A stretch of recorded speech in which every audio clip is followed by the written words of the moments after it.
izin untuk menyampaikan hasil dari tek saya tentang coding dan kecerdasan artifisial. Sekarang itu sudah sampai tahap menuju OJT 3 untuk training 3. Setelah itu nanti yang kedua 3 hari setelah itu selesai.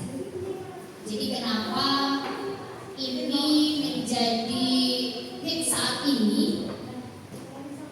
Karena keluarnya Permendikdasmen nomor 13 tahun 2025 tentang kurikulum, struktur kurikulum di SMP-nya ada mata pelajaran coding dan kecerdasan artifisial. Saat ini masih menjadi mata pelajaran pilihan, tapi kita tidak tahu karena ada rencananya bisa jadi di semester depan atau di tahun ajaran depan coding dan kecerdasan artifisial ini menjadi mata pelajaran wajib.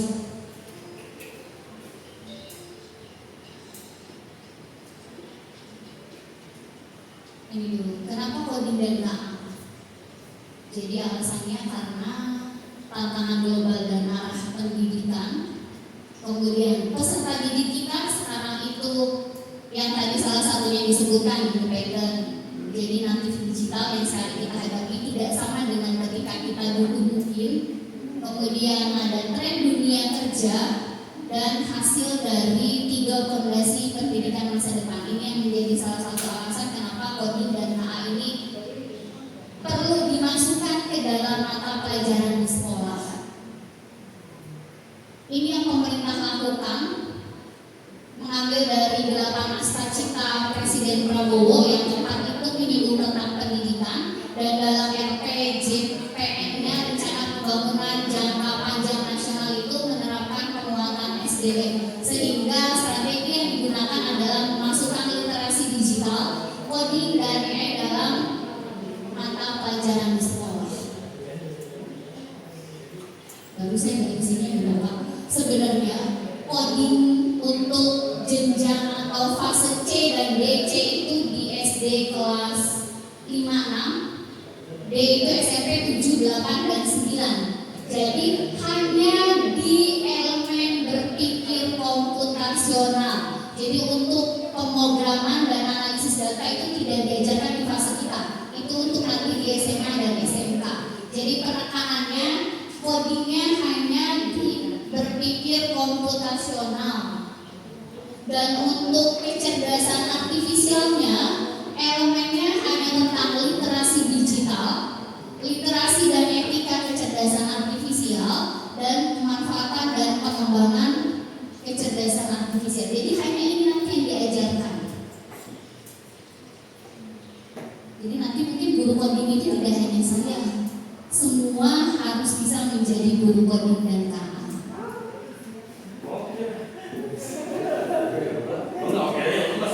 Jadi di sini tuh banyak hal yang unggulnya, SDM-nya sebenarnya sangat berpotensi, cuma kudu didorong-dorong dulu. Kayak tadi Pak Lili ngomong kata Pasek, Bu, lihat dulu, kan ngomongnya terstruktur gitu.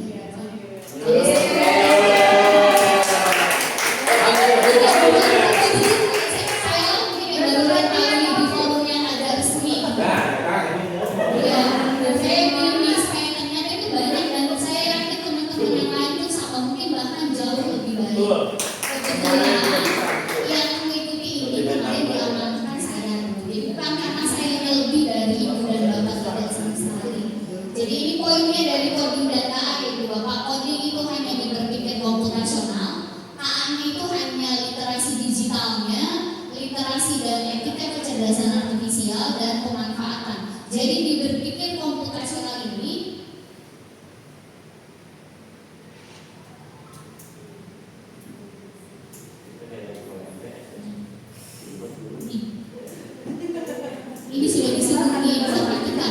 Jadi ada 4 pilar berpikir komputasional. Yang pertama adalah dekomposisi, yang kedua adalah pengenalan pola, ketiga adalah abstraksi, dan keempatnya baru algoritma.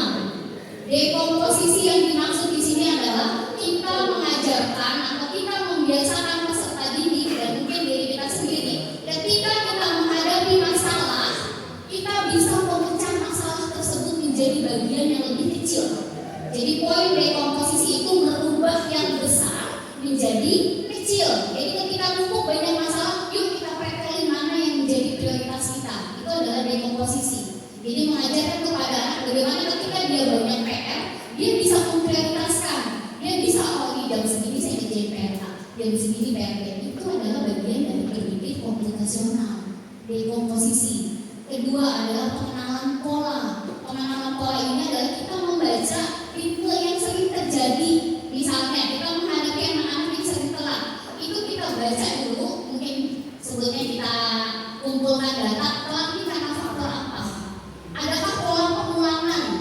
Ketika kita sudah menemukan pola pengulangan, kita masuk pada tahap yang ketiga, yaitu abstraksi. Kita ambil yang paling pentingnya. Misalnya dari proses telat itu yang kita ambil pentingnya adalah, oh ternyata anak-anak bangunnya telat misalnya. Dari situ, dari bangun telat tadi baru kita buatkan algoritmanya. Algoritma itu urutannya. Jadi gimana caranya supaya telat itu tidak berulang. Jadi kalau di sini saya menangkapnya berpikir komputasional itu bagaimana kita berpikir secara sistematis, kita berpikirnya logis untuk menyelesaikan suatu masalah.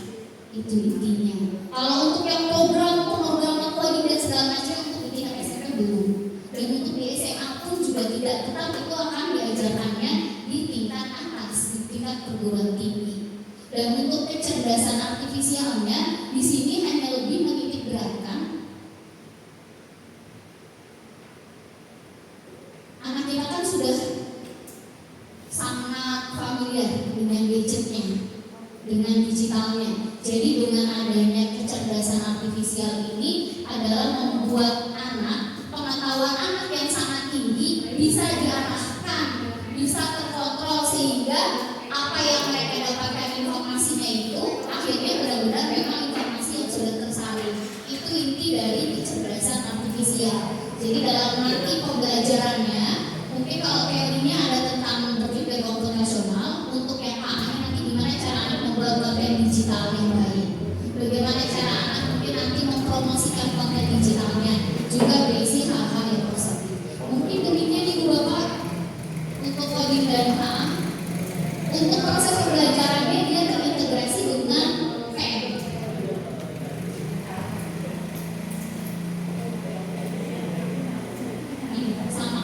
Sama. Jadi nanti prosesnya itu kayak yang tadi dijelaskan